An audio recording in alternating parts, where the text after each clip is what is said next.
The Sankya philosophy basically is quite technical. The devotees of Krishna consciousness movement, how important it is for them to get into the details, understand the Sankya philosophy in detail for their goal of pure devotional service. So Samkhya தத்துவம் வந்து ரொம்ப டெக்னிக்கலாக இருக்குது. அதே நேரத்தில் அகில உலக கிருஷ்ண பக்தி பக்தர்கள் வந்து அவர்களுடைய சாதகத்துக்கு இந்த சாங்கியா philosophy எவ்வளோ முக்கியமானது. Well, we have Sankya in Kapila's philosophy in the 3rd canto of Bhagavatam. Yeah. Which canto Maharaj you said? 3rd canto. 3rd canto, yeah. மூன்றாவது கண்டத்தில் சாங்கியா philosophy இவர் கபிலர் கொடுக்குறார். So we should not avoid looking at the 3rd canto, we should study it also. அதனால் அது வந்து நம்ம தவிர்க்கக்கூடாது. Probably if you take Bhakti Vaibhava, you have to study 3rd canto. பக்தி வைபவம் எடுக்கும்போது இதெல்லாம் படமாக வருது. And of course in Bhagavad Gita, Krishna says Astada, 8 aspects. So this is also Sankya, but only 8 elements there. So பகவத்கீதையிலையும் இந்த 8 அங்கங்களை பகவான் குறிப்பிட்டார். So in any case, to some degree, we do have to understand the nature of Prakriti. அதனால் ஓரளவுக்காவது இந்த பிரகிருதியோட இயற்கையை நம்ம புரிஞ்சுக்கணும். But it's only functional in relation to Supreme Lord. ஆனால் பக்தர்கள் வந்து இது பகவான் சம்பந்தப்பட்டே பயன்படுத்தப்படுறது. And if we take the Supreme Lord out of that, it's useless. பகவான் இல்லாமல் இதை பயன்படுத்தினா அது வந்து பிரயோஜனம் இல்லாமல் போயிடும். And even if we put the Supreme Lord in there, we have to emphasize the Supreme Lord in relation to Prakriti. In relation to? Prakriti. Okay. So பகவானை ஒத்துண்டாலும் அதை வந்து பிரகிருதியோட சம்பந்தப்பட்டு தான் பக்தர்கள் புரிஞ்சிக்க முடியும். So how is it useful for bhakti, knowledge of Prakriti? So அதனால இது பக்திக்கு பயனுள்ளதாக இருக்குது. Ultimately, it's useful because we should give it up.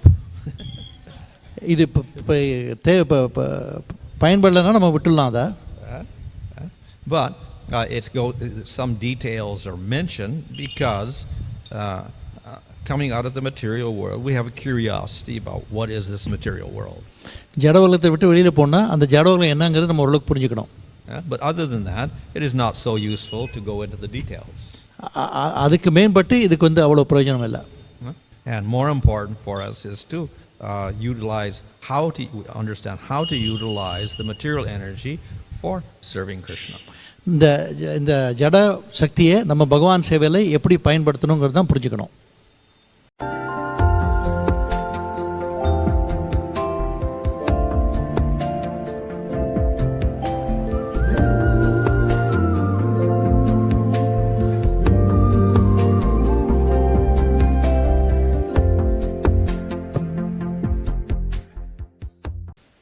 That Sankya and Kama Yoga, Karma Yoga is one and same as Sankya taught by Lord Kapila. Is that the same? கீதையில் 5ஆம் அத்தியாயத்தில் பகவான் கூறக்கூடிய சாங்கிய யோகமும் கபிலருடைய சாங்கிய யோகமும் ஒன்றுதானா? So in Bhagavad Gita he talks of Sankya. He just equates that with Jnana Yoga. கீதையை பொறுத்தவரை சாங்கிய யோகம் ஞான யோகத்தோடு ஒன்றாகிறது. And that Jnana Yoga goes into impersonal Brahman. ஞான யோகம் என்பது அருவ பிரம்மனுக்கு நம்மை அழைத்துச் செல்கிறது.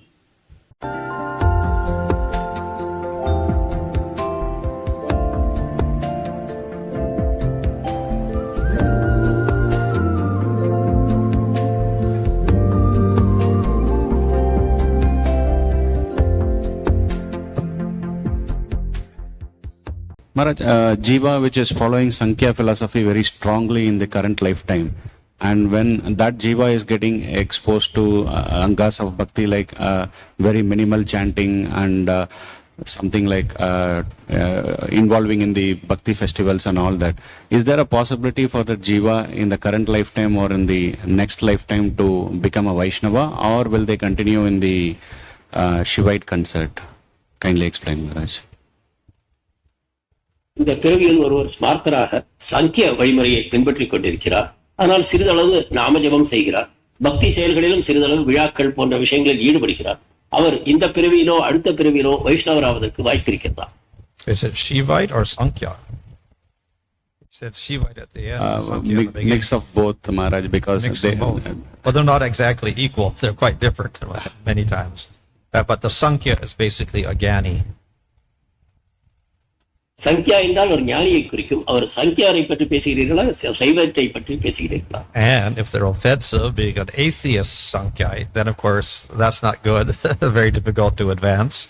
And if they're Mayavad Gyani type Sankya, that also is not good, very much offender, so they can also not advance. நாஸ்திக சங்கியா அல்லது மாயாவாத சங்கியா இவற்றை பின்பற்றக்கூடியவர்கள் அபராதிகள் ஆவார்கள். அவர்கள் முன்னேறுவது மிக கடினம்.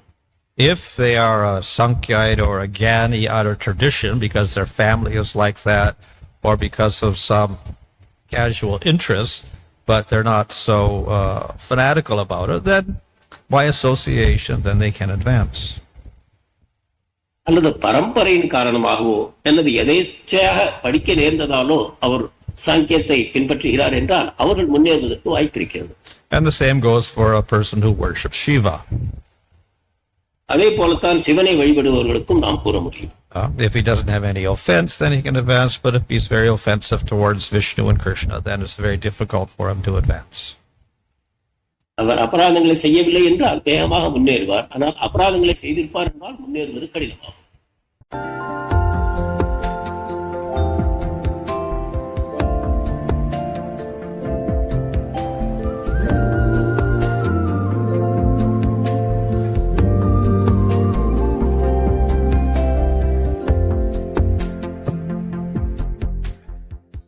According to Sankya philosophy, at what point the material energy gets transformed into spiritual energy in the life of a human being?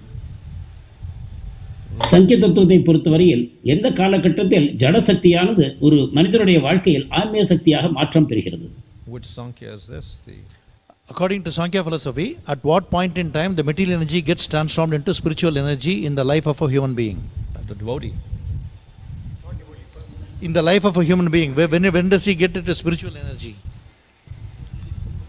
Well, if he's following the Sankhya Bhagavatam, he's doing Bhakti Yoga. So immediately when he does Bhakti Yoga, everything is spiritualized. பாகவதத்தில் உள்ள சங்கிய யோகத்தை அவர் பின்பற்றுவாரானால் அவர் பக்தி யோகத்தை தான் செய்கிறார். அப்பொழுது அனைத்துமே ஆன்மீக சக்திகளாக மாறுகின்றன. If he's following the atheistic Kapila, then he doesn't transform anything. He just escapes from matter. That's all. Because anything in matter is useless. நாத்திக கபிலரை பின்பற்றுவாரானால் அவருக்கு ஆன்மீக மாற்றம் எதுவும் ஏற்படுவதில்லை. அவர் ஜடசக்தியிலேயே அதிலிருந்து விடுபடும் முன்னேற்றத்தை மட்டுமே பெறுகிறார்.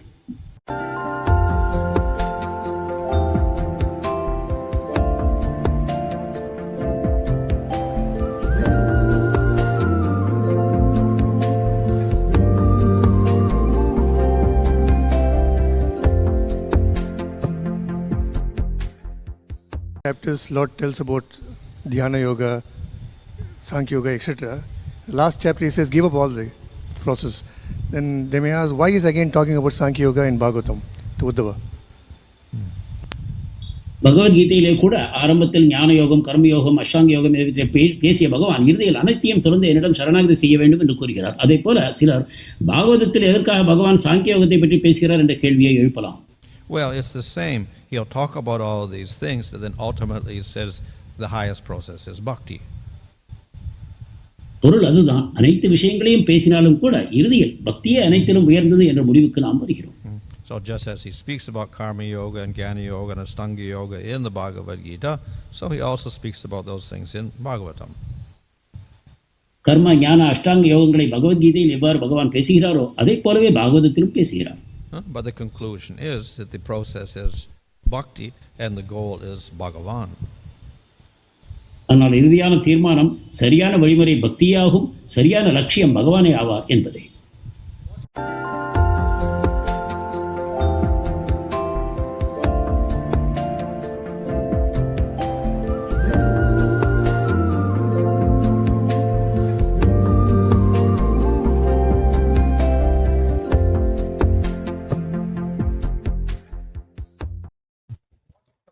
Gets stuck up in that particular yoga and doesn't advance. ஆனால் ஒரு வழியை ஏற்றுக்கொண்டவர் அதிலேயே மாட்டிக்கொண்டு அதிலிருந்து முன்னேறாமல் போக வாய்ப்பிருக்கிறது. Well, in that way they don't attain the goal, so it is like going up the stairs and stopping halfway and not getting to the top, that's all. எனவே இதர வழிமுறைகளில் செல்பவர்கள் இறுதி லட்சியத்தை எட்டாத காரணத்தினால் ஒரு ஏணிப்படியில் ஏறி சென்று பாதியிலேயே நின்று போவதைப் போல நாம் இதை கொள்ள முடியும். So it is like someone that gets to the 8th grade doesn't get to the 12th grade. 8வது வகுப்பு வரை செல்கிறார், ஆனால் படிப்பு முடியவில்லை. இதை போல ஒரு உதாரணத்தை நாம் கொள்ளலாம். So we could say it's better than having zero schooling. எண்ணிக்கை செல்லாமல் இருப்பதை விட இது உயர்ந்தது என்று நாம் ஏற்றுக்கொள்ளலாம். But from the absolute point of view, he doesn't get to the final goal, so it's also useless. ஆனால் ஒரு விதத்தில் பார்ப்போமானால் இறுதி லட்சியத்தை எட்டாத வரையில் அதுவும் கூட பயனற்றதே ஆகிறது.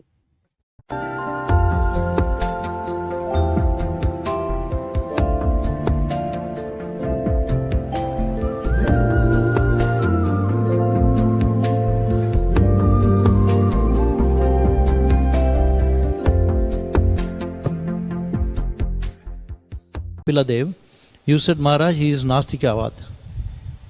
What example? நம் கௌடிய சம்பிரதாயத்தில் எதற்காக கபில தேவரை அடிக்கடி நாம் மேற்கோள் காட்டுகிறோம்? அவரோ நாஸ்திகர் என்று நீங்கள் கூறினீர்கள்.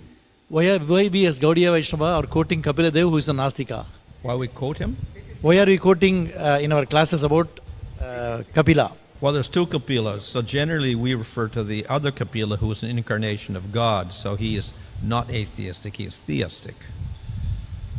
இரண்டு கபிலர்கள் இருந்தார்கள். ஒருவர் நாஸ்திகர், மற்றவரோ பகவானுடைய அவதாரம் ஆவார். அவர் உண்மையான பக்தியை நமக்கு பிரச்சாரம் செய்கிறார்.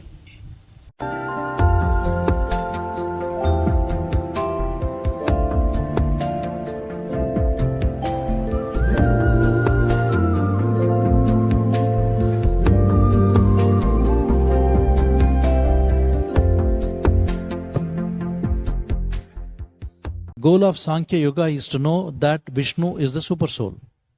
After that, they perform devotional service.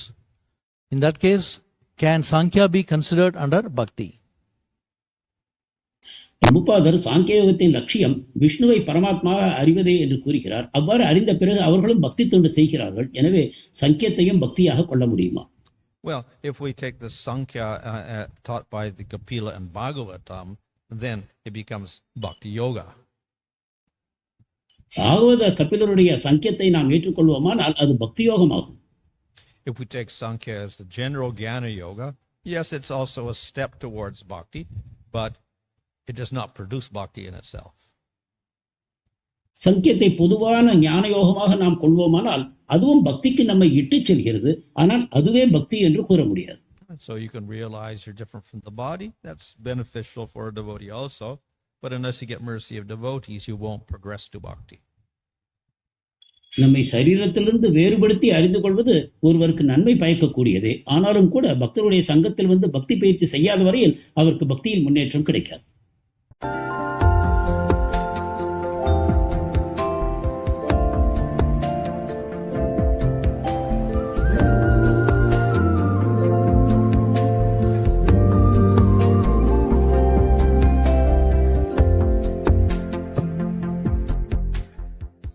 List and Mayavadi or the one or different. Mayavadi தத்துவமும் அருவவாதியும் ஒன்றா அப்படின்னு கேட்குறா.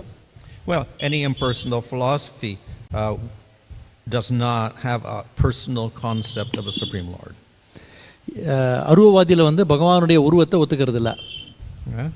So we have Sankya philosophy, doesn't even accept a Supreme Lord, only a jiva, but that becomes impersonal. And then we have Nyaya philosophy, Gautama, they accept a supreme, but it is no form, qualities, activities. Then we have Shankar's philosophy that Jiva doesn't even exist, only Brahman exists, but it's again impersonal, no form, qualities, activities. So they're all impersonal. யாருமே வந்து இந்த மூன்று தத்துவத்திலையும் வந்து பகவானுடைய உருவத்தை ஒத்துக்கிறது இல்லை. அதனால அது வந்து அருவ தத்துவமா இருக்கு. But we see there's difference. Kapila is atheistic, no Supreme Lord. கபிலருடைய விஷயத்துல வந்து அவர் வந்து நாஸ்திகரா இருக்கார். And Mayavad philosophy is the supreme but nothing else. மாயாவத் தத்துவத்துல ரிப்பீட் மாதிரி சுப்ரீம் மட்டும் தான் இருக்கு, வேற எதையும் ஒத்துக்கிறது இல்ல. So that supreme is impersonal and ultimately no jiva and no material energy. அங்க வந்து ஒரே ஒரு சுப்ரீம் தான், அங்க வந்து ஜீவனும் இல்ல. So everything is maya. எல்லாமே மாயை. So that's called Mayavad. அதனால தான் அது மாயாவாதம் சொல்லப்படுது. So the Sankyites, Kapila is not a Mayavadi because he says material world is real, jiva is real. So Samkhya தத்துவத்தில் வந்து கபிலர் வந்து ஜடம் உண்மை, And similarly, Gautama with his Nyaya philosophy also says the matter is real, Jiva is real, and Brahman is real. கௌதமரும் வந்து ஜீவன் ஜடம் எல்லாமே பிரம்மம் எல்லாமே உண்மைன்னு ஒத்துக்கிறார். So they are impersonal, but they're not Mayavad. They don't say everything is illusion except Brahman. அது வந்து அருவத்தை அவர்கள் அருவவாதிகளாக இருந்த பொழுதிலும் கூட இவற்றின் இருப்பை அவர்கள் ஏற்றுக்கொள்கிறார்கள். ஜடம், ஜீவன், பரமாத்மா இவற்றை அவர்கள் ஏற்கிறார்கள்.